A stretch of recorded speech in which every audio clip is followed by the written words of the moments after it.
कर रहे हैं। समास में हमारी आगे एक्सरसाइज है 11 नंबर। निम्नलिखित विग्रहों से के समस्त पद बनाकर समास का नाम बताना है कि यहाँ पर आपको समस्त पद विग्रह जो दे रखा है उनका समस्त पद बनाना है और फिर समास का नाम लिखना है। तो 3 मंजिल वाला इसका समस्त पद बनेगा 3 मंजिला। समास का नाम होगा बहुव्रीहि समास। अश्रु लाने वाली गैस अश्रु गैस तत्पुरुष समास। शुभ है जो आगमन शुभागमन कर्मधारय समास। रण के लिए निमंत्रण रण निमंत्रण तत्पुरुष समास। पति और पत्नी पति पत्नी द्वंद्व समास। काठ की पुतली कठपुतली तत्पुरुष समास, क्योंकि इसमें क्या आ रहा है कि महान है जो काव्य महाकाव्य कर्मधारय समास। चंद्र के समान मुख चंद्रमुखी कर्मधारय या चंद्रमुख। मन से गढ़ी हुई मनगढ़ंत तत्पुरुष समास। कामना को पूरा करने वाली धेनु कामधेनु बहुव्रीहि समास। आगे है समास विग्रह कीजिए और समास का नाम बताइए। अभी हमने किया था कि विग्रह दे रखा था उसका हमने समस्त पद बनाया था। अब हमें समस्त पद दे रखा है उसका विग्रह करके समास का नाम बताना है। चतुर्भुज 4 भुजाएं हैं जिसकी यानी बहुव्रीहि समास। और इसका दूसरा अगर हम करते हैं कि 4 भुजाओं का समूह तो क्या आएगा द्विगु समास। उद्योगपति उद्योग का पति तत्पुरुष समास। तुलसीकृत तुलसी द्वारा कृत तत्पुरुष समास द्वारा आ गया। गुणहीन गुण से हीन इसमें भी तत्पुरुष समास। हाथ पांव हाथ और पांव द्वंद्व समास, क्योंकि और आ रहा है। नकटा नाक है कटी जिसकी बहुव्रीहि समास। देशभक्ति देश के लिए भक्ति तत्पुरुष समास। दिगंबर दिशाएं हैं अंबर जिसकी बहुव्रीहि समास। नीलकमल नीला है जो कमल कर्मधारय समास। राजा और प्रजा द्वंद्व समास। परमानंद परम है जो आनंद कर्मधारय समास। 10 मुख 10 है मुख जिसके बहुव्रीहि समास। स्नान घर स्नान के लिए घर तत्पुरुष समास। धर्मात्मा धर्म में है जो आत्मा कर्मधारय समास। चौमासा 4 मासों का समूह द्विगु समास। सुख दुख सुख और दुख द्वंद्व समास। पथ भ्रष्ट पथ से भ्रष्ट तत्पुरुष समास। तो यहाँ पर देखिए सभी में जो और आ रहा है वहाँ पर द्वंद्व समास है और जहाँ किसी तीसरे पद के बारे में कहा है बहुव्रीहि समास है। अगर विभक्ति आ रही है तत्पुरुष समास है और आगे शब्द है जो संख्यावाची है तो द्विगु समास आएगा। आगे करते हैं। कनकलता कनक के समान लता कर्मधारय समास है। इसके अंदर कर्मधारय क्यों है? क्योंकि इसमें उपमा और उपमेय वाला कि लता को किसके समान बताया है कनक के समान, यानी उपमेय और उपमान, इसलिए कर्मधारय समास। चक्रधर चक्र को धारण करने वाला अर्थात कौन हो गया श्री कृष्ण, तो इसलिए कौन सा समास हो गया आपका बहुव्रीहि समास। चक्रधर चक्र को धारण करने वाला और अर्थात श्री कृष्ण लिखोगे बहुव्रीहि समास।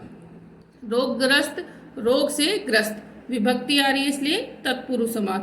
धूप दीप धूप और दीप, तो यहाँ पर आप लिख लेना धूप और दीप। द्वंद्व समास और आ रहा है। गगनचुंबी गगन को चूमने वाली बहुव्रीहि समास। यश अपयश यश और अपयश द्वंद्व समास। पंचवटी 5 वटों का समूह द्विगु समास, जहां पर 5 वटों का समूह क्या हो गया द्विगु, क्योंकि पहला पद संख्यावाची आ गया। लव कुश लव और कुश द्वंद्व समास। नीलांबर नीला है जो अंबर कर्मधारय समास। नील गाय नीली है जो गाय कर्मधारय समास। आजन्म जन्म से लेकर पहला शब्द है पहला पद है वो क्या है अव्यय है अव्ययी भाव समास। गंगा यमुना गंगा और यमुना द्वंद्व समास। चंद्रमुख चंद्र के समान मुख कर्मधारय समास। घूसखोर घूस का खोर यानी घूस को लेने वाला घूसखोर तत्पुरुष समास विभक्ति आ रही है। खरा खोटा खरा और खोटा द्वंद्व समास और आ रहा है। रातों रात रात ही रात में अव्ययी भाव समास। पीतांबर पीला है जो अंबर कर्मधारय समास। और अगर हम इसका विग्रह करते कि पीले हैं अंबर जिसके अर्थात श्री कृष्ण तो आता बहुव्रीहि समास। पथ भ्रष्ट पथ से भ्रष्ट तत्पुरुष समास, क्योंकि क्या आ रहा है विभक्ति आ रही है। दशानंद 10 है आनंद जिसकी बहुव्रीहि समास। दूध दही दूध और दही द्वंद्व समास। प्रतिवर्ष, वर्ष वर्ष प्रति, अव्ययी भाव समास, यथाशक्ति, शक्ति के अनुसार, अव्ययी भाव समास।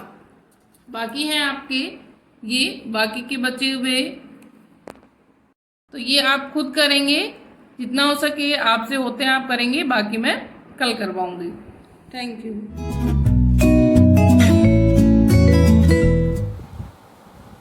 Hello my dear students, good morning all of you. I am Hirlal sir from MLP International School Rajpura and we are going through our textbook movement. Okay my dear students, and in this YouTube class we are going to start our chapter number 5th, The Happy Prince. This is a very interesting story. As you told me yesterday that we have already done this chapter sir, but I want to tell the story of this chapter, The Happy Prince. The Happy Prince chapter is a very beautiful chapter and is written by Oscar. Okay, in this chapter the Oscar tells us a story about a bird. It means his little swallow. Okay, and is the story of the Egypt. कहने का मतलब ये हुआ बेटा, ये आप एक statue देख रहे हो जो कि रोम में, ठीक है, तो ये एक स्टैचू बना हुआ है, ये एक हैप्पी प्रिंस का स्टैचू है जो एक स्क्वायर पर लगा हुआ है।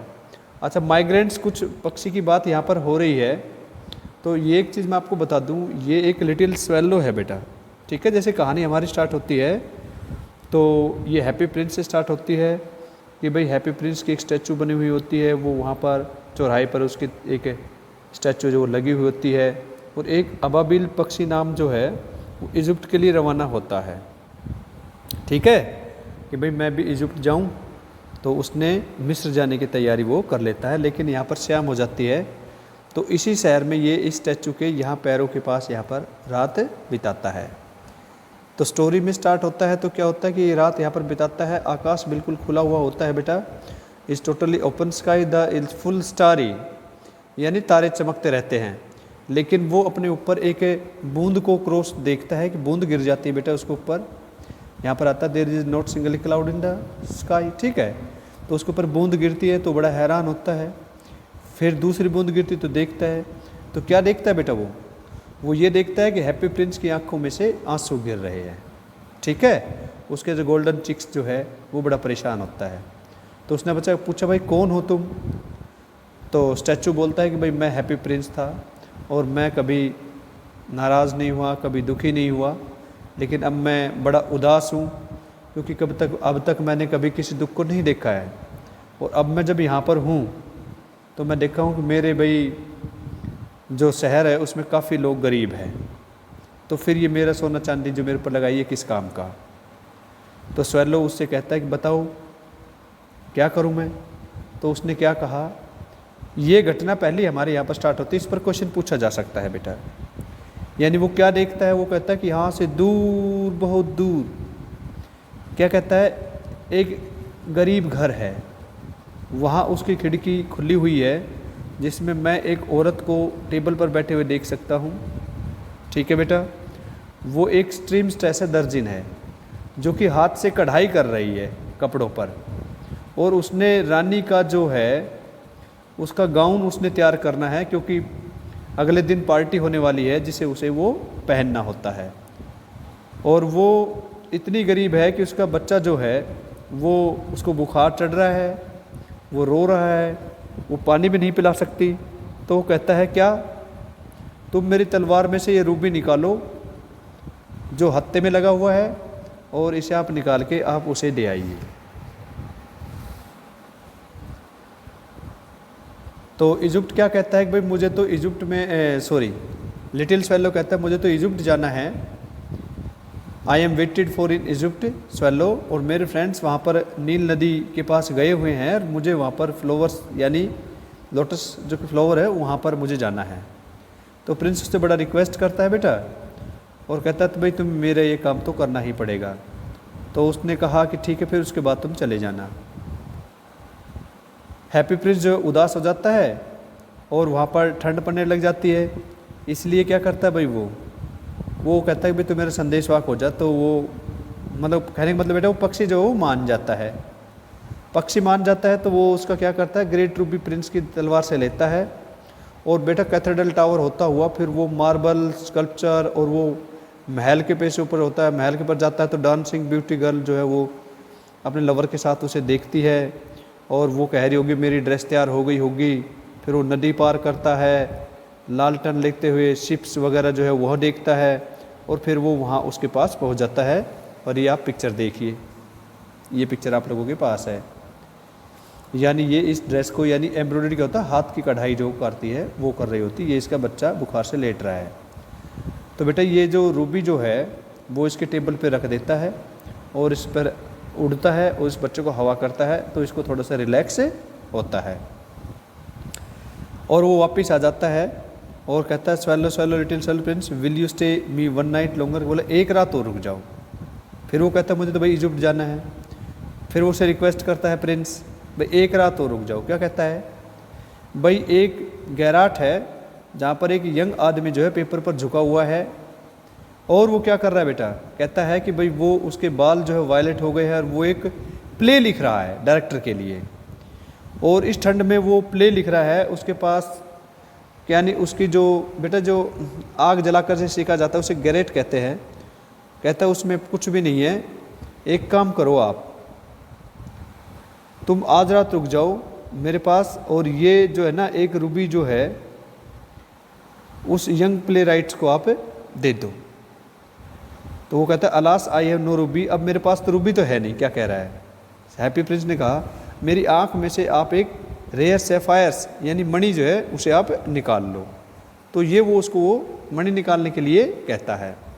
ये देख लीजिए, ये आप देख रहे हो स्वीट लिटिल स्वेलो को, ये इसकी आँख से एक रूबी जो है वो निकाल लेता है चोट से। ये देख लीजिए बेटा, ये निकाल के और फिर वो उसे को क्या करता है, निकाल कर उस गैराट में जाकर उस यंग जो राइटर है उसको दे देता है।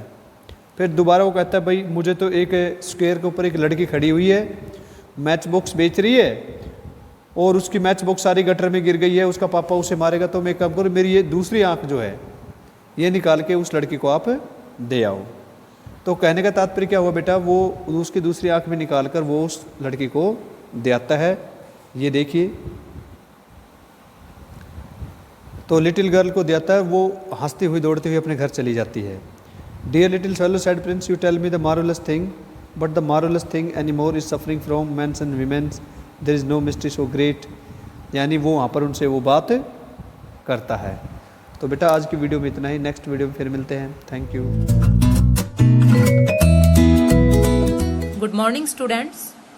In our previous lecture we have done 3 questions of chapter number 2 from your history book, Socialism in Europe and the Russian Revolution, and today we will do remaining questions of this chapter. So let's begin with question number 4. Make 2 lists, one with the main events and the effects of the February Revolution and the other with the main events and effects of the October Revolution. Write a paragraph on who was involved in each, who were the leaders and what was the impact of each on Soviet history. Means हमें 2 list बनानी है।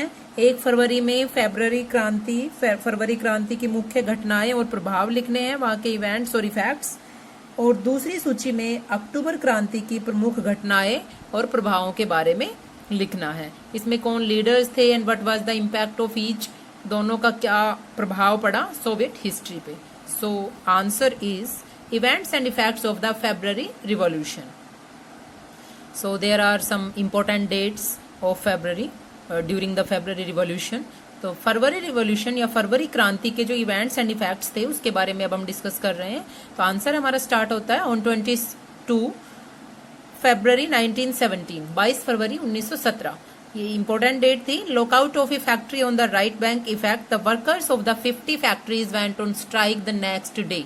Means 22 फरवरी 1917 को एक factory के ऊपर तालाबंदी, जो right bank के ऊपर थी एक फैक्ट्री, तो वहां पे लॉकआउट करने की या तालाबंदी करने की घोषणा कर दी गई। The workers of 50 factories. अब इस चीज का क्या इफेक्ट पड़ा कि अगले ही दिन 50 फैक्ट्रीज के वर्कर्स ने स्ट्राइक स्टार्ट कर दी। The workers of 50 factories went on strike the next day. Okay, second date है 24th and 25th February. Demonstrators came back on the streets which were dispersed by the imposing emergency. इसमें बता रखा है कि demonstrators जो प्रदर्शनकारी थे वो दोबारा से सड़कों पर उतर आए थे, गलियों में आ गए थे, विच वर डिस्पर्स, जो कि पहले डिस्पर्स कर दिए गए थे इम्पोजिंग इमरजेंसी, गवर्नमेंट के द्वारा इमरजेंसी लगा के उनको एक तरह से उनके ऊपर मतलब नजर रख के उनको साइड कर दिया गया था, डिस्पर्स कर दिया गया था, तो वो चले गए थे, लेकिन दोबारा से वो गलियों में सड़कों पे आ गए। तो सेकंड पॉइंट ये है। नेक्स्ट है on 25th February the government suspended the Duma. 25 फरवरी को गवर्नमेंट ने ड्यूमा को सस्पेंड किया। Politician criticised the major. अब जो राजनीतिकार थे, ये राजनीतिज्ञ थे, उन्होंने इस चीज को क्रिटिसाइज भी किया। On 26 February workers return in force to streets.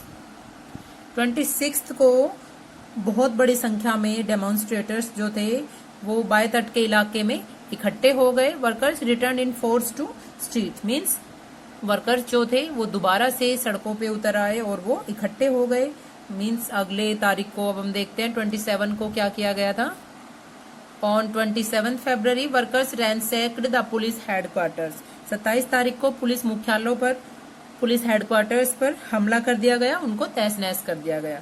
After that आता है 2nd March। On 2nd March jar abdicated, it brought down the monarchy. Means Raja jar को जब कहा गया गद्दी छोड़ने के लिए, तो एक तरह से सैनिक कमांडरों ने उसको सलाह दी थी कि वो राजगद्दी को छोड़ दे, क्योंकि बहुत सारी चीजें इस तरह से हो रही थी कि कंट्री के सभी पॉपुलेशन जो थी वो उसके अगेंस्ट हो गई थी। तो उसने कमांडरों की बात मानी और 2 मार्च को उसने एब्डिकेट कर दिया, मीन्स अपना सिंहासन छोड़ दिया। तो 2nd March को क्या हुआ, jar abdicated, it brought down the monarchy. Means एक तरह से राजतंत्र का अंत हो गया और जार ने एब्डिकेट कर दिया, अपनी राजगद्दी छोड़ दी। नेक्स्ट पॉइंट आता है हमारा क्वेश्चन का जो सेकंड पार्ट है, events and effects of the October revolution. Means ये हमने अभी फेब्रुअरी रिवॉल्यूशन के इवेंट्स एंड इफेक्ट्स के बारे में डिस्कस किया। Now we will discuss about events and effects of the October revolution. Answer is on 15th October 1917, Lenin persuaded the Petrograd Soviet and Bolshevik Party to agree to a socialist seizure of power. It led to the formation of a military revolutionary committee for seizure of power. According to this, जो Bolshevik के leader थे Vladimir Lenin, उन्होंने pursuit किया या उन्होंने कहा, क्योंकि starting से ही वो इस युद्ध का जो है विरोध कर रहे थे। बोल्शेविक जो थे उनके लीडर थे लेनिन, व्लादिमीर लेनिन। तो उनका कहना था कि जो सोवियत है या पेट्रोग्राद सोवियत के जो मेंबर्स एंड बोल्शेविक पार्टी है, ये दोनों एग्री हो गए to agree to a socialist seizure of power, कि अब उनको सत्ता या पावर जो है अपने हाथ में ले लेनी चाहिए। It led to the formation, और इससे क्या हुआ, एक मिलिट्री रिवॉल्यूशनरी MRC जिसको हम बोल सकते हैं शॉर्ट फॉर्म में, military revolutionary committee for seizure of power. तो मिलिट्री रिवॉल्यूशनरी कमेटी का जो है एक फॉर्मेशन हुआ, ये बनाई गई फॉर सीजर ऑफ पावर, किसके लिए, ताकि पावर को छीना जा सके, सीज किया जा सके। Next point is on 24th October uprising began, विद्रोह स्टार्ट हो गया। The buildings of 2 Bolshevik for seizure of power. जब विद्रोह स्टार्ट हो गया, the buildings of 2 Bolshevik for seizure of power, तो इसमें क्या हुआ था कि अगले दिन सुबह ही गवर्नमेंट के जो वफादार सैनिक थे उन्होंने 2 बोल्शेविक अखबारों के दफ्तरों पर घेरा डाल दिया था। On the same day government troops were sent to take over telephone and telegraph offices and protect the Winter Palace. अब टेलीफोन और टेलीग्राफ दफ्तरों पर एक तरह से कंट्रोल बनाने के लिए और विंटर पैलेस की रक्षा करने के लिए सरकार ने अपने सपोर्टर सोल्जर्स को भेजा। Next, responding to the government action, military revolutionary committee seized the government offices and arrested the ministers. तो अब इसमें क्या हुआ कि क्रांतिकारी समिति जो थी या मिलिट्री रिवॉल्यूशनरी कमेटी थी जो बनाई गई थी, तो उसने भी अपने समर्थकों को, अपने सपोर्टर्स को आदेश दिया और सरकारी कार्यालयों पर, गवर्नमेंट ऑफिसेज पर कब्जा कर लिया गया और मंत्रियों को गिरफ्तार कर लिया गया। In the last of the day, the revolutionaries took over different military points. और लास्ट दिन में एक तरह से रिवॉल्यूशनरीज ने डिफरेंट मिलिट्री पॉइंट्स पे कब्जा कर लिया. By nightfall, the city was under the committee's control and the ministers had surrendered. शाम होते होते, शाम ढलते ढलते पूरा शहर क्रांतिकारी समिति के नियंत्रण में आ चुका था और मंत्रियों ने आत्मसमर्पण या सरेंडर कर दिया था. By December, the Bolsheviks had controlled the Moscow Petrograd area. और दिसंबर तक बोल्शेविक्स ने मॉस्को पेट्रोग्राद एरिया पर पूरी तरह से कब्जा कर लिया था. So man and women workers were involved in the February revolution. Marfa Vasilieva, a women worker, alone called a successful strike. Man और वुमेन ने दोनों ने एक तरह से फरवरी क्रांति में हिस्सा लिया. और मार्फा वेसेलिया के बारे में जो हम पढ़ रहे हैं, एक वुमेन वर्कर थी जिसने अकेली ने एक स्ट्राइक को सक्सेसफुल किया. Bolsheviks were involved mainly in the October revolution. और बोल्शेविक्स जो थे वो मेनली किसमें इन्वॉल्व थे? अक्टूबर रिवॉल्यूशन में. Lenin and Leone Trotsky were the main leaders of the revolutionaries. Vladimir Lenin and Leone Trotsky जो है मेन लीडर थे रिवॉल्यूशनरीज के. The February revolution brought down the monarchy and the autocracy collapse. अब February revolution के साथ क्या हुआ? राजतंत्र का या मोनार्की सिस्टम का अंत हो गया, ऑटोक्रेसी भी कोलैप्स हो गया. Whereas the October Revolution made the Bolsheviks seize the power, a communist region in Russia. और अक्टूबर रिवॉल्यूशन के साथ ही बोल्शेविक्स का पूरी तरह से कब्जा हो गया और एक कम्युनिस्ट रीजन जो है उनको रशिया में मिल चुका था. So now question number 5. What were the main changes brought about by the Bolsheviks immediately after the October Revolution? तो इसमें पूछा गया है कि बोल्शेविक्स ने अक्टूबर क्रांति के फौरन बाद कौन कौन से प्रमुख चेंजेस या परिवर्तन किए. तो हमने देखा अक्टूबर रिवॉल्यूशन के बाद जो है बहुत सारे चेंजेस आ चुके थे. तो उसके बाद बोल्शेविक्स ने क्या स्टेप उठाए, क्या चेंजेस किए? Then answer is the Bolsheviks brought the following changes after the October revolution. Point number first, most of the industries and banks were nationalised. बहुत सारी इंडस्ट्रीज को और बैंक्स को नेशनलाइज कर दिया गया, राष्ट्रीयकरण कर दिया गया इनका. Land was declared social property. तो land was declared social property and the peasants were allowed to seize the nobles land. अब जो जमीन थी उसको सामाजिक संपत्ति घोषित कर दिया गया और किसानों को एक तरह से पूरी छूट दे दी गई कि वो नोबल की लैंड को एक तरह से कब्जा कर सकते हैं. Next point, third point, in cities the large houses were partition to accommodate other families. Cities में क्या हुआ कि शहरों में बोल्शेविक्स ने मकान मालिकों के लिए पर्याप्त हिस्सा छोड़कर उनके बड़े मकानों के छोटे छोटे हिस्से कर दिए ताकि जो बेघर और जरूरतमंद लोग थे या रिफ्यूजीज थे वो उन मकानों में रह सके और उन लोगों को भी रहने की जगह दी जा सके. Next point, the use of old titles of aristocracy were band. अब जो पुराने टाइटल्स थे वो एक तरह से एरिस्टोक्रेसी के जो राजा जार के शासन में थे उनको बैन कर दिया गया, पुराने टाइटल्स को. New uniforms, example Soviet hat, were design for the army and the officials. New uniforms जो हैं परिवर्तन को एक तरह से क्लियर रूप से सामने लाने के लिए सेना और सरकारी अफसरों की वर्दियां जो थी वो बदल दी गई. The Bolshevik party renamed itself as the Russian Communist party. और बोल्शेविक पार्टी का नाम बदलकर अब रूसी कम्युनिस्ट पार्टी रख दिया गया, Russian Communist party. Okay students, so these were the changes after the October revolution by the Bolsheviks. Now question number next, write a few lines to show what you know about. First point is kulaks, second is the Duma, third is women workers between 1900 and 1930, and next the liberals. So look here, answer is kulaks. It was the name used for well-to-do peasants in Russia. ये एक name था जो किसान रूस के अच्छी हालत में थे, वे कुलैक्स के नेम से जाने जाते हैं. और in 1928 the communist party member toured the grain producing areas and searched and enforced grain collections by raiding kulaks. इसमें बता रखा है कि एक स्टालिन के शासनकाल में आधुनिक खेतों के विकास के लिए उन पर उद्योगों की भांति मशीन से खेती करने के लिए यह आवश्यक समझा गया कि पूरे रूस के कुलैक्स को समाप्त कर दिया जाए next point is the Duma. Duma का क्या था? Duma was an elected consultative body, means the parliament. It was created by the tsar during the 1905 revolution, but the tsar dismissed the first Duma with 75 days. लेकिन जार ने first Duma को ही 75 days में dismiss कर दिया था. Next, women workers between 1900 and 1930. The women workers constituted 31% of the factory labour force. रूस के कारखानों में महिलाओं श्रमिकों की संख्या भी पर्याप्त थी, लेकिन एक तरह से 31% फैक्ट्री लेबर फोर्स में उनका हिस्सा था, मीन्स 31% वुमेन जो है वहां पे वर्कर्स के रूप में थी. But they were paid less than their man counterparts. लेकिन जो मैन काउंटर पार्ट्स मीन्स जो उनके पुरुष श्रमिक थे, उनकी अपेक्षा उनको बहुत कम मजदूरी दी जाती थी. They were paid between half and 3/4 of a man's wage. अब उनको कितना, एक तरह से उनकी पुरुष श्रमिक की मजदूरी का आधा, मैन वेजेस की मजदूरी का आधा अथवा 3/4 भाग, 3/4 of a man's wage. Due to ill treatment and social exploitation,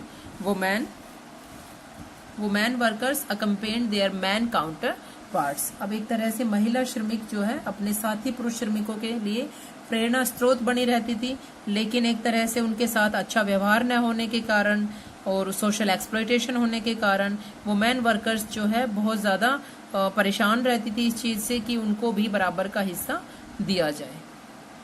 सो आपको ये वुमेन वर्कर्स बिटवीन 1900 एंड 1930 का यहाँ तक करना है, मैन काउंटर पार्ट्स तक.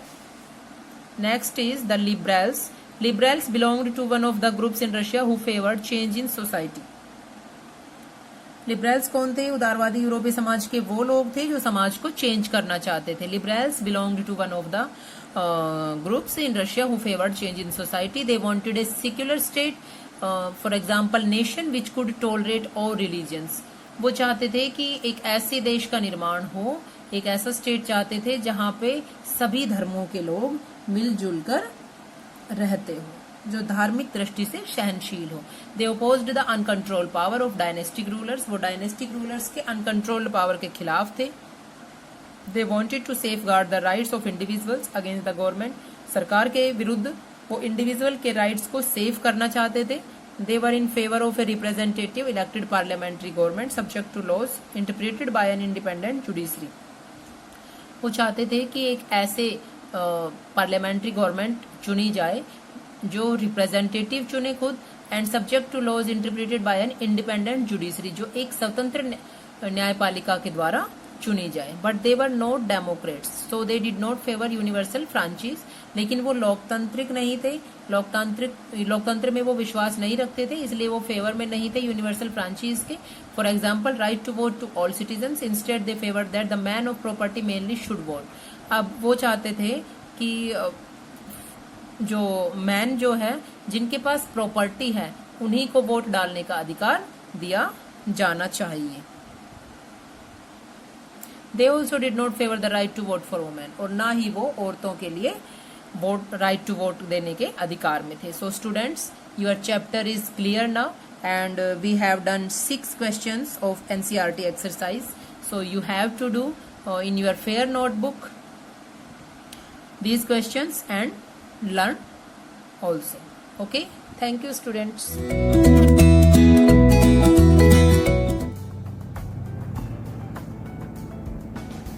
Good morning student, this is Amrita Sharma and we are doing revision of chapter Atoms and Molecule from 9th class Science. Today we will study about ionic compounds. तो जैसा कि नाम से ही suggest हो रहा है, ionic compounds, ऐसे compound जो आयंस से बने हैं. प्रीवियस लेक्चर में हमने आयंस के बारे में स्टडी की है बच्चों. आयंस क्या होते हैं? पॉजिटिवली चार्ज स्पीसीज और नेगेटिवली चार्ज स्पीसीज को आयन कहते हैं. पॉजिटिवली चार्ज आयन को कैटायन कहते हैं, नेगेटिवली चार्ज आयन को एनायन कहते हैं. अभी हमने प्रीवियस लेक्चर में इनको समझा है. कैटायन बनता है इलेक्ट्रॉन के लूज करने से, जैसे Na पॉजिटिव हो गया. एनायन बनता है इलेक्ट्रॉन के गेन करने से, जैसे Cl नेगेटिव. तो कैटायन एनायन आपस में बॉन्डिंग बनाते हैं और आयनिक कंपाउंड का फॉर्मेशन करते हैं। यहाँ पे आपके डायग्राम दिख रहे होंगे, देखिएगा। सोडियम क्लोराइड आयोनिक कंपाउंड है, सोडियम सल्फेट आयोनिक कंपाउंड है, आयरन सल्फेट आयोनिक कंपाउंड है, मैग्नीशियम सल्फेट आयोनिक कंपाउंड है, कॉपर सल्फेट आयोनिक कंपाउंड है, सोडियम नाइट्रेट आयोनिक कंपाउंड है। तो बेटा the compounds which are made up of ions are known as ionic compounds. अब ions की definition आपके mind में क्लियर हो जानी चाहिए। In an ionic compound the positively charged ion cation and negatively charged ion anion are held together by strong electrostatic forces of attraction. जो ionic compound है उसमें बच्चों पॉजिटिवली चार्ज आयन और negatively charged ion strong force से एक साथ बंधे हुए होते हैं। जो एक साथ इनको पकड़ करके रखता है वो कहलाता है इलेक्ट्रोस्टैटिक फोर्स ऑफ अट्रैक्शन या कोलम्बिक फोर्स ऑफ अट्रैक्शन भी कहलाता है। The forces which hold the ions together in an ionic compound are known as ionic bonds और इलेक्ट्रोवैलेंट बॉन्ड। आयोनिक कंपाउंड के बीच में जो बॉन्ड होता है उसको क्या कहते हैं? आयोनिक बॉन्ड कहते हैं या इलेक्ट्रोवैलेंट बॉन्ड कहते हैं। Since an ionic compound consist of an equal number of positive ion and negative ion, so the overall charge on an ionic compound is 0। Ionic compound पे टोटल चार्ज कितना होगा? 0, क्योंकि जितने पॉजिटिव चार्ज हैं उतने ही क्या होंगे? Negative charge. Okay, for example sodium chloride NaCl is an ionic compound. NaCl एक आयोनिक कंपाउंड है जिसको हम घर में यूज करते हैं, नमक, which is made up of equal number of positively charged sodium ion and negatively charged chloride ion। Some of the common ionic compound, their formulae and ions present in them are given below। NaCl पे कोई charge नहीं है, क्यों नहीं है बच्चों? जितना positive उतना क्या है? नेगेटिव है। अब कुछ आयोनिक कंपाउंड के फॉर्मूले और उनमें प्रेजेंट आयंस के बारे में हम स्टडी करेंगे। देखिएगा बच्चों, सोडियम क्लोराइड एक आयोनिक कंपाउंड का नाम है, इसका फॉर्मूला होता है NaCl। इसमें present ions Na positive ion and Cl negative ion. Potassium chloride KCl, इसमें present ion K positive Cl negative. Ammonium chloride NH4Cl, इसमें present ion NH4 positive Cl negative. Magnesium chloride MgCl2, इसमें present ion Mg2 positive Cl negative. Calcium chloride Ca2 positive Cl negative. अब इस पे 2 positive charge है, इस पे -1, तो अब न्यूट्रल कैसे होगा? हमें क्लोरीन कितने लेने पड़ेंगे बच्चों? 2 लेने पड़ेंगे। ये आपने पहले ही स्टडी किया हुआ है कि कंपाउंड का फॉर्मूला कैसे बनाते हैं। वैलेंसी लिख करके बनाते हैं हम कंपाउंड का formula. Calcium oxide CaO, Ca2 positive and O2 negative, calcium का आयन और oxide ion. Aluminium oxide Al2O3 formula होता है, aluminium 3 positive O2 negative. Sodium hydroxide NaOH, Na positive OH negative. Copper sulphate CuSO4, Cu2 positive SO4 2 negative. Sulphate ion होता है बच्चों SO4 2 negative, polyatomic ion है। Calcium nitrate CaNO3 whole twice, Ca2 positive NO3 negative, nitrate ion है, hydroxide ion है। ये सारे poly atomic ions है। हमने पॉली एटॉमिक आयंस के बारे में भी बच्चों स्टडी किया। ये बहुत इंपॉर्टेंट फॉर्मूले हैं, प्लीज इनको लर्न करिएगा, ये आगे आपके लिए बहुत हेल्पफुल रहने वाले हैं। ओके बेटा, देखिएगा बच्चों, एक न्यूमेरिकल है, NCERT बुक से है। Write down the names of compound represented by the following formulae, also show the ions present in them. इनके नाम लिखने हैं और इनमें कौन कौन से आयन है ये बताने हैं। तो बेटा Al2SO4, Al का तो आपको पता है एल्यूमिनियम, और SO4 होता है sulphate, SO4 2 negative. Al2SO4 whole thrice is aluminium sulphate. Ion कौन से प्रेजेंट है? एल्यूमिनियम और सल्फेट, Al3 पॉजिटिव और SO4 2 negative. Okay, CaCl2 calcium chloride, ion कौन से प्रेजेंट है? Ca2 पॉजिटिव और Cl नेगेटिव। K2SO4 पोटासियम और सल्फेट, तो इसका नाम है पोटासियम सल्फेट। आयन कौन से बच्चों? K positive SO4 2 negative. KNO3 potassium और नाइट्रेट, पोटासियम नाइट्रेट इसका नाम हो गए, आयंस हो गए K पॉजिटिव और NO3 negative. CaCO3 calcium carbonate, ions कौन से होंगे बच्चों? Ca2 positive CO3 2 negative. ये जो पॉली एटॉमिक आयन है ये बहुत ही इंपॉर्टेंट है, प्लीज इनको लर्न करिएगा। फॉर्मूला क्या होता है? सल्फेट आयन का SO4 2 नेगेटिव होता है, नाइट्रेट का NO3 नेगेटिव होता है, कार्बोनेट का CO3 2 नेगेटिव होता है। तो इनको बेटा अच्छे से लर्न करिएगा। बेटा यहाँ पे जो आपको डायग्राम दिख रहा है ये NaCl का स्ट्रक्चर है। NaCl में कैसे Na पॉजिटिव और Cl नेगेटिव आयन अरेंज होते हैं। Large number of, extremely large number of cation and anion are arranged in this way. Na positive फिर नेगेटिव Cl नेगेटिव, फिर उसके बाद फिर Na पॉजिटिव फिर Cl नेगेटिव, पॉजिटिव और नेगेटिव के बीच में अट्रैक्शन होता है तभी तो बॉन्डिंग बनती है। तो बेटा ये लार्ज नंबर ऑफ आयंस इसमें प्रेजेंट होते हैं, लेकिन एक सिंपलेस्ट यूनिट जिनमें इनका रेशियो होल नंबर हो, छोटी सी छोटी यूनिट हो, जैसे इसमें से हम Na पॉजिटिव और Cl नेगेटिव ले लें तो इसको कहते हैं the formula unit of sodium chloride is NaCl। Formula unit, ये फॉर्मूला यूनिट कहलाती है और ये इलेक्ट्रिकल न्यूट्रल होती है। जो छोटी से छोटी यूनिट बन सकती है कैटायन और एनायन की, और जो न्यूट्रल हो मतलब जिसपे कोई चार्ज ना हो, वो कहलाती है बच्चों formula unit. The simplest combination of ions, the simplest combination of ion that produce an electrically neutral unit, कोई चार्ज ना हो। वैसे तो बहुत से आयन होते हैं Na पॉजिटिव Cl नेगेटिव के, जैसे NaCl में, लेकिन अगर सिंपलेस्ट यूनिट बनाना चाहे जिसपे कोई चार्ज ना हो तो NaCl बनती है, क्योंकि Na पॉजिटिव Cl नेगेटिव को खत्म कर देता है। अगर आप ये कहो मैडम हम 2 ले सकते हैं, Na भी 2 ले सकते हैं, Cl भी, तो फिर वो तो होल नंबर, फिर वो कैंसिल हो जाएगा रेशियो, इनको 2 और 2 लोगे तब भी। इलेक्ट्रिकली न्यूट्रल लेना है हमने, ठीक है। तो सिंपलेस्ट इसमें क्या बनेगा, NaCl बनेगा।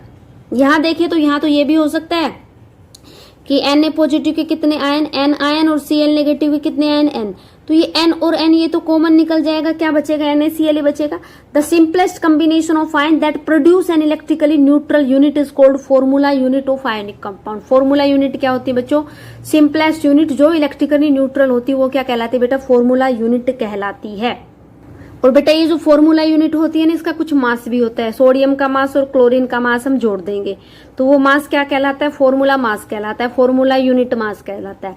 और चाहे एटॉमिक मास हो, चाहे मोलिकुलर मास हो, चाहे फॉर्मूला मास हो, सबको डिफाइन करने का एक ही तरीका है कि किसी आयोनिक कंपाउंड का रिलेटिव मास कार्बन 12 के एक एटम के मास से कितना टाइम हैवियर है, वो ही क्या कहलाएगा, फॉर्मूला मास कहलाएगा। ये हम बार बार पढ़ते आ रहे हैं। The formula mass of an ionic compound is relative mass of its formula unit as compared with mass of a carbon 12 atom taken as 12 unit. Carbon के एक एटम का मास 12 यूनिट लिया गया है, इसके कंपैरिजन में गिवन कंपाउंड का, जैसे कंपाउंड की बात कर रही हूं मैं, NaCl की बात कर लेते, कितना हैवी है। मतलब अगर आप एक वेट बैलेंसिंग लेते हैं, एक तरफ क्या रखते हैं, कार्बन के एटम रखते चले जाते हैं, और दूसरी तरफ मान लो आपने NaCl रखा है, तो कार्बन 12 के कितने एटम आप पुटअप करेंगे, एक एटम का मास कितना, 12 यूनिट। फिर जितने पुटअप करते जाएंगे उतना ही मास आता चला जाएगा, किसका, NaCl का। बैलेंसिंग होनी चाहिए, ठीक है बच्चों। तो इस तरीके से हम चाहे एटॉमिक मास हो, चाहे फॉर्मूला मास हो, चाहे मोलिकुलर मास हो, उसको हम कैलकुलेट कर सकते हैं। मतलब कहने का मतलब आयोनिक कंपाउंड का जो मास होता है, उसके जो फॉर्मूला यूनिट का मास होता है, उसी को क्या कहते हैं बेटे, फॉर्मूला मास उसको हम कहते हैं। ओके, देखिएगा बच्चों, एनसीईआरटी बुक का क्वेश्चन है, calculate formula mass of potassium carbonate. Potassium carbonate का फॉर्मूला मास निकालना है। अब आपको पता है मास कैसे निकालते हैं, जितने भी एटम है सबका मास ऐड कर देते हैं। तो यहाँ पे देखो मास गिवन भी है, पोटेशियम का 39 U है यूनिफाइड यूनिट, कार्बन का 12 U है, ऑक्सीजन का 16। Formula mass of K2CO3, 2 potassium है, 2 इंटू पोटेशियम का कितना है 39, कार्बन कितना है 1, कार्बन का मास होता है 12 प्लस 3 इंटू ऑक्सीजन का कितना है, 3 ऑक्सीजन है ना बेटा, ऑक्सीजन का कितना 16, 78 प्लस 12 प्लस 48 कितना आएगा 138 U। तो formula unit of mass of potassium carbonate कितना होगा 138 U हो गया। तो इस तरीके से हम फॉर्मूला यूनिट मास बच्चों कैलकुलेट कर सकते हैं। आई होप गाइस आपको समझ में आया होगा। गुड मॉर्निंग स्टूडेंट्स, कैसे हैं आप सभी। होपफुली आप घर पे सब ठीक ठाक होंगे। मैं रोहित सर आज आपके लिए नया चैप्टर लेकर आया हूं, और ये जो नया जो चैप्टर है वो है डाइवर्सिटी इन लिविंग ऑर्गेनिजम्स। और हम ये क्या कर रहे हैं, रिवीजन कर रहे हैं। ये रिवीजन आपका कंप्लीट हो जाएगा, फिर उसके बाद लास्ट के जो 2 चैप्टर्स हैं वो करवाए जाएंगे। तो डाइवर्सिटी इन लिविंग ऑर्गेनिजम्स की बच्चों अगर मैं बात करता हूँ तो इसमें हमें क्या करना है, सबसे पहले तो डेफिनेशन देनी क्लासिफिकेशन की। क्योंकि कभी भी आप देखेंगे कि जो डाइवर्सिटी है, डाइवर्सिटी का मतलब होता है the different kind of living organisms present in a particular area या habitat is called a diversity. तो उनको हमें क्या करना है भाई, क्लासीफाई करना है, अलग अलग करना है। तो उनको अलग अलग कैसे करेंगे, तो सबसे पहले हम करते हैं उनका क्लासिफिकेशन करते हैं। क्लासिफिकेशन हम ऑर्गेनिजम्स को क्या करते हैं, अरेंज करते हैं ग्रुप्स में, सेट्स में, उनकी सिमिलरिटीज़ और डिससिमिलरिटीज़ के आधार पर, या मैं कहूँ सिमिलरिटीज़ और डिफरेंसेस के आधार पर हम पर्टिकुलर ऑर्गेनिजम्स को क्या करते हैं, अलग अलग ग्रुप और सेट्स में अरेंज करते हैं उसी को हम क्लासिफिकेशन कहते हैं बच्चों। उसके बाद आता है टैक्सोनॉमी। टैक्सोनॉमी को ही कहा जाता है सिस्टमैटिक्स, है ना। घर में आपने देखा होगा कोई भी चीज़ है सिस्टमैटिक तरीके से रखी होती है, बहुत अच्छी लगती है। आप बैग लेकर आते हैं तो सिस्टमैटिक तरीके से अपनी बुक्स वगैरह अरेंज करके लाते हैं उसके अंदर। तो सिस्टमैटिक तरीके से अगर कोई भी कार्य किया जाता है वो बहुत ही अच्छा लगता है। तो टैक्सोनॉमी क्या है? लिविंग ऑर्गेनिजम्स जो डाइवर्सिटी है ना, उनको क्लासीफाई कर रहे हैं तो डिफरेंट टैक्सोन्स यहाँ पर लगाए जाते हैं। तो टैक्सोनॉमी को हम क्या बोलते हैं? सिस्टमैटिक कहते हैं। The study of the diversity and kind of organisms and the evolutionary relationship among them. Evolutionary relationship के आधार पे हम क्या कर रहे हैं? यहाँ पर डिफरेंट टाइप के ऑर्गेनिजम्स की स्टडी करते हैं सिस्टमैटिक तरीके से, तो उसको टैक्सोनॉमी कहा जाता है। आपसे कभी भी पूछा जाएगा भी इम्पोर्टेंस क्या है क्लासिफिकेशन की, क्यों ज़रूरी है कि हमें पर्टिकुलर जितने सारे ऑर्गेनिज्म इनको क्लासीफाई करना पड़ रहा है, तो ये एग्ज़ाम में क्वेश्चंस पूछा जाता है। तो आप इसका जवाब देंगे कि it makes the study of wide variety of organisms easy. मतलब इतने सारे ऑर्गेनिजम्स हैं, इतनी सारी जो वैरायटीज़ हैं ऑर्गेनिजम्स की, उनको हम आसानी से स्टडी कर सकते हैं। दूसरा आ जाता है it is essential to understand the interrelationship among different groups of organisms. हम डिफरेंट ऑर्गेनिजम्स को क्या कर सकते हैं? इंटर रिलेशनशिप कर सकते हैं, बता सकते हैं दो कि भाई डिफरेंट ग्रुप्स में क्या क्या सिमिलरिटीज़ है, क्या क्या नहीं है, वो सारी चीज़ें हम बता पाते हैं। थर्ड आता है it forms a bone for the development of other biological sciences. मतलब अदर जो बायोलॉजिकल साइंसेज हैं उनके लिए ये एक प्रकार से हड्डी का काम करता है, मतलब स्टार्टिंग पॉइंट का काम करता है। और नॉर्मली अगर देखें, अगर हम क्लासीफाई करते हैं तो एक पिक्चर यहाँ पर क्या होती है, एक ही टाइप के जो ऑर्गेनिजम्स हैं वो देखने को मिलते हैं, तो हमें बहुत ही अच्छा लगता है। तो इसका मतलब क्या हुआ? हम स्टडी आसानी से कर सकते हैं, इंटर रिलेशनशिप आसानी से बता सकते हैं, और नए नए बायोलॉजिकल साइंसेज की यहाँ पे डेवलपमेंट हो सकती है, और एक प्रोजेक्ट ऑफ पिक्चर्स हम यहाँ से क्या कर सकते हैं? प्राप्त कर सकते हैं। यही इम्पोर्टेंस है क्लासिफिकेशन की। अब थोड़ा सा हम बात करते हैं हिस्टोरिकल अकाउंट की। हिस्टोरिकल अकाउंट के बारे में अगर मैं आपको बताता हुआ चलूँ तो आप ध्यान से समझिएगा। हिस्टोरिकल अकाउंट का मतलब क्या है कि हिस्ट्री, मतलब हम इतनी डाइवर्सिटी को क्लासीफाई कर रहे हैं तो उसकी कोई ना कोई तो हिस्ट्री होगी। तो एरिस्टोटल ने सबसे पहले क्या किया था? एनिमल्स को उनके हैबिटेट के आधार पर क्लासीफाई किया था, लैंड एयर वाटर के आधार पे क्या था? एनिमल्स को क्लासीफाई किया था। लेकिन ये further classified the animals on the basis presence of RBCs into anaemia and ahaemia. तो उन्होंने आरबीसीज की प्रेजेंस के आधार पे भी उनको क्या किया था? डिवाइड किया था एनेमा और एहमा के अकॉर्डिंग। एनेमा में उसमें बताया था कि भाई एग लेयर्स होते हैं और विविपेरस होते हैं, डर्थ टू यंग्स, और दूसरे क्या नहीं होते भाई? वो नहीं होते। तो इसका मतलब एरिस्टोटल ने, इतना ध्यान रखना सबसे पहला कि भाई हैबिटेट के आधार पर सबसे पहले एरिस्टोटल ने एनिमल्स को क्लासीफाई किया था, लेकिन वो एक्सेप्ट नहीं हो पाई थी बात, वो गलत साबित हुई थी। तो इसके बाद आ गए थे फिर भाई टू किंगडम सिस्टम। तो इसके बाद कौन से आए थे भाई? एरिस्टोटल के बाद कैरोलस लिनस, जिसको फादर ऑफ टैक्सोनॉमी कहा जाता है, इन्होंने डिफरेंट टाइप के किंगडम्स बताए। इन्होंने दो तरीके के किंगडम बताए, प्लांटेई और एनिमेलिया। प्लांटेई और एनिमेलिया के अंदर उन्होंने बताया कि जो प्लांटेई किंगडम है उसके अंदर bacteria, fungi, algae, mosses, liverworts, ferns, conifers और फ्लावरिंग प्लांट्स, इनकी हम क्या करते हैं? स्टडी करेंगे। एनिमेलिया में आ जाते हैं protozoans, sponges, jellyfish, worms, crabs, insects, millipedes, centipedes, spiders, snails, starfishes, snakes, frogs, birds और मैमल्स। तो ये टू किंगडम सिस्टम, मतलब जो मूवमेंट कर सकते हैं वो एनिमल्स में आ जाएंगे, और जो मूवमेंट नहीं कर सकते उनको हम प्लांटेई किंगडम के अंदर कंसीडर करेंगे। ये बात किसके कहना था? कैरोलस लिनस का। तो टू किंगडम सिस्टम किसने दिया? कैरोलस लिनस ने। लेकिन फिर एक और साइंटिस्ट ने एक और नया किंगडम बनाया, तो टोटल हो गए फिर 3 किंगडम क्लासिफिकेशन, और ये दिया था ई हैकल ने। और 1866 उन्होंने क्या किया था? उन्होंने सजेस्ट किया था एक और, उसका नाम था प्रोटिस्टा। प्रोटिस्टा को कहा जाता है सिंगल सेल ऑर्गेनिज्म, जैसे कि प्रोटोजोन्स है ना। तो वो इन्होंने क्या किया भाई? डिस्कवर किया। तो इसका मतलब क्या हुआ? प्रोटिस्टा अलग से हो गया, एनिमल किंगडम हो गया, प्लांटेई किंगडम हो गया, और फिर प्रोटिस्टा हो गया, अब फिर उसके बाद 3 किंगडम सिस्टम के बाद एक और सिस्टम आया और उस सिस्टम का नाम था 4 किंगडम सिस्टम, 4 सिस्टम क्लासिफिकेशन, जो कि कॉपलैंड लेकर आए थे 1966 में। और उन्होंने एक और नया ग्रुप बनाया, उसका नाम था मोनेरा, जिसमें प्रोकैरियोट्स क्या थे, डिफरेंट थे यूकैरियोट से, तो जिसके अंदर न्यूक्लियस, ट्रू न्यूक्लियस नहीं था, उनको प्रोकैरियोट कहा गया, और जिनके अंदर न्यूक्लियस प्रेजेंट था प्रॉपर फॉर्म में, उसको यूकैरियोट्स कहा गया। एक नया ग्रुप बना दी यहाँ पर मोनेरा। फिर उसके बाद लास्ट में आए एक और 5 किंगडम क्लासिफिकेशन लेकर, और उनका नाम था RH Whittaker.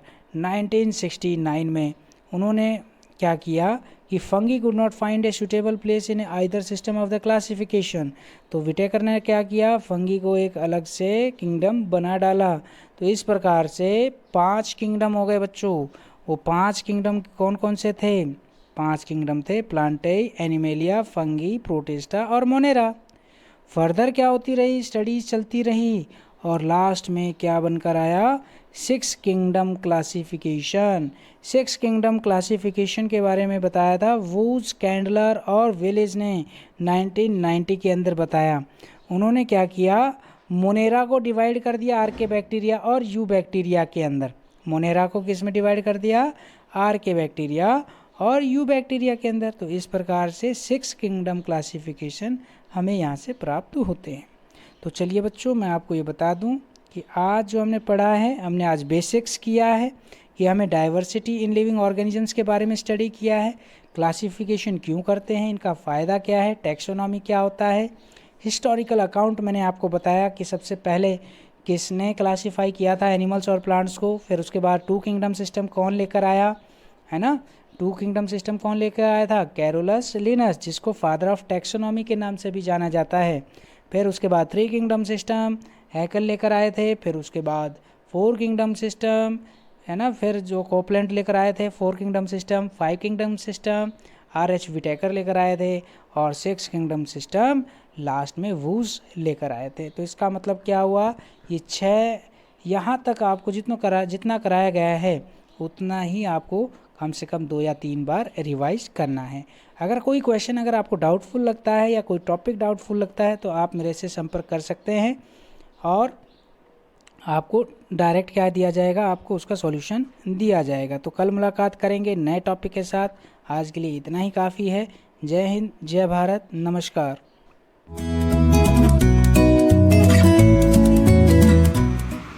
Hello students, good morning everyone. This is Jyoti ma'am, your maths teacher. Let's start today our maths class, chapter 13, exercise 13.5. आज exercise 13.5 स्टार्ट करेंगे। exercise 13.4 में क्वेश्चन नंबर 9 हमारा रह गया है, लास्ट क्वेश्चन, वो आप लोगों को खुद से सोल्व करना है। स्टार्ट करेंगे 13.5 एक्सरसाइज। क्वेश्चन नंबर फर्स्ट है a match box 4 centimetre and 2.5 centimetre and 1.5 centimetre. जो मैच बॉक्स होता है, जो माचिस होती है, हमारी माचिस का जो डिब्बा होता है, वो हमारा क्यूबॉइड की शेप होता है, और क्यूबॉइड में क्या होता है, लेंथ, ब्रेथ एंड हाइट। तो ये इसमें क्या है, लेंथ, ब्रेथ और height. What will be the volume of A packet containing 12 such boxes. हमें वॉल्यूम फाइंड करना है कितने पैकेट का, बॉक्सेस का, 12 का। तो सोल्व करते हैं। सबसे पहले volume of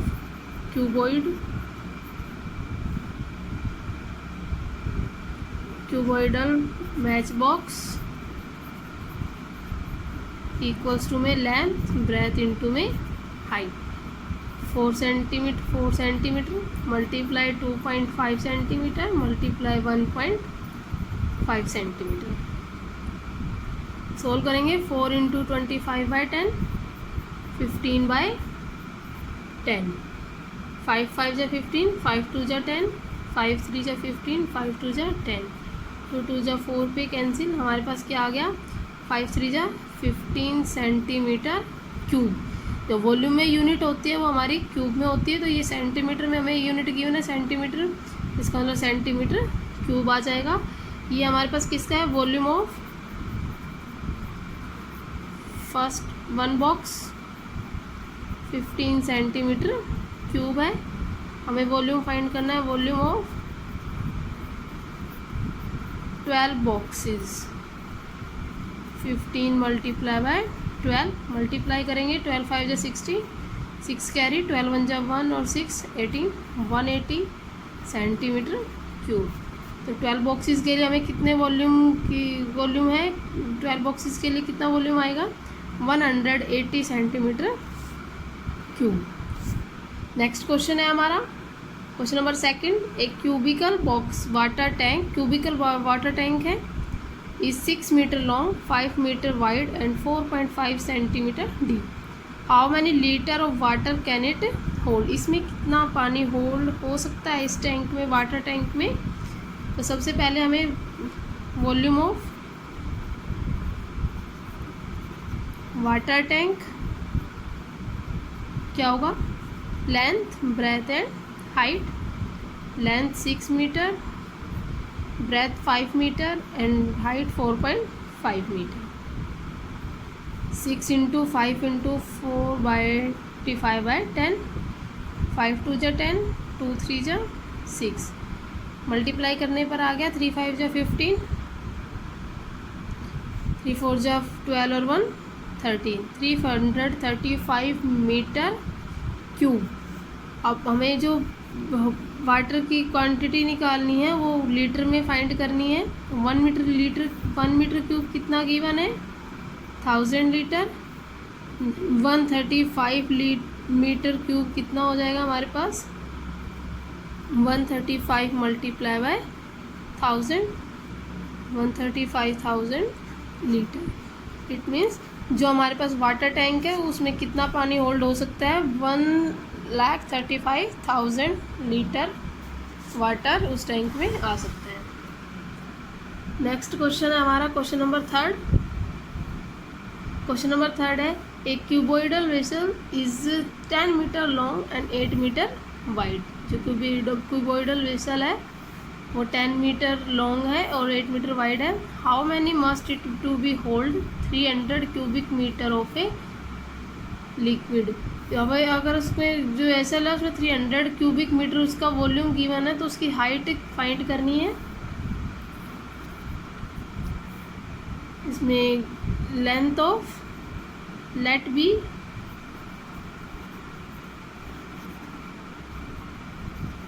height of cuboidal vessel is equal to में h मीटर। लेंथ हमें गिवन है 10 मीटर एंड ब्रेथ हमें गिवन है 8 मीटर। सबसे पहले volume of cuboidal vessel given है 380 मीटर क्यूब। अब वो फॉर्मूला क्या होता है वॉल्यूम का, लेंथ इंटू ब्रेथ इंटू में हाइट 380 मीटर क्यूब। लेंथ हमें गिवन है 10 मीटर, ब्रेथ गिवन है 8, हाइट हमें फाइंड करनी है इक्वल टू में 380, then height is equal to में 380 अपॉन में 10 इंटू में 8, 0 से 0 कैंसिल, 2 1 जा 2, 2 9 जा 18, 2 4 जा 8, h is equal to 19/4। Point में कन्वर्ट करेंगे इसको, 4 4 जा 16, 4.47 जा 28, 4 5 जा 20। तो हाइट हमारे पास आ गई 4.75 मीटर। तो क्यूबॉइडल वेसल है इसके में जिसका वॉल्यूम गिवन है, लेंथ ब्रेथ गिवन है, हाइट फाइंड करनी है। तो हाइट हमारे पास कितनी आ गई 4.75 मीटर इसकी हाइट होगी। Thank you.